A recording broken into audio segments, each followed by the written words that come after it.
Onye Bishop awụpụtala ọfụ na ọkammụta Afam Chukwukwelu emelubego mmemme ncheta ụbọchị amụrụ ya n'ụzọ pụrụ iche. Akụkọ kọrọ na ọtụtụ ndị mmadụ bụ ndị enyere onyinye ịkwalite ha. Gele akụkọ a. Onye ahụ na-emelube mmemme ncheta oge amụrụ ya, Archbishop ahọpụtara ọhụrụ na ọkammụta Afam Chukwukwelu bụ onye nke a kọwara dịka ezigbo mmadụ, onye nke Chineke na onye inye onyinye na-amasị, bụ onye nke nyegoro ndị mmadụ ọtụtụ onyinye nke gbanwere ndụ ha.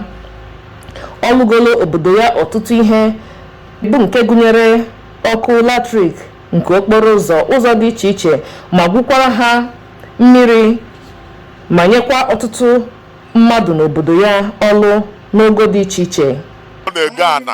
Genuine land, ogo many land no above mmiri, and Oji, at least he have been lighting up the community by send all the solar night light bafuo mmiri, and they were the mad nolo.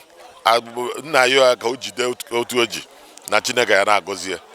Ihe pụtara ihe emere n'oge ahụ bụ oge ewere achịcha bekee, ebe onye ahụ nke merubere mmemme ncheta ụbọchị amụrụ ya na nwunye ya pụtara wee gbaa egwu.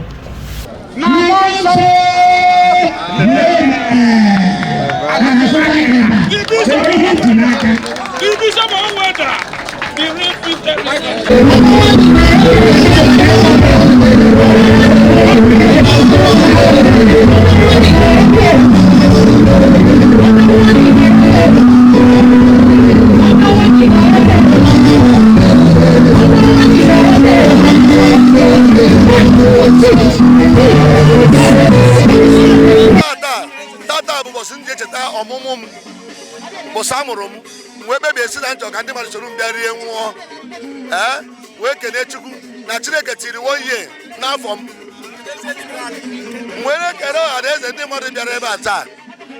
A sị na ọ ga-adịrị ya na mma na onye ọbụla bịara ebe a taa soro wee rie nwụọ, ihe ọjọọ agaghị agba ya iru, onye a ga-enwekwa ndụ n'elu ndụ, nwee ihe ọma n'ihe ọma n'oge nna ebe ya na-ekpere.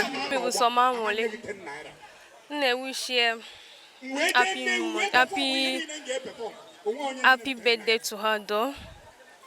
Long life and prosperity, more money, more account, more joy, more wisdom.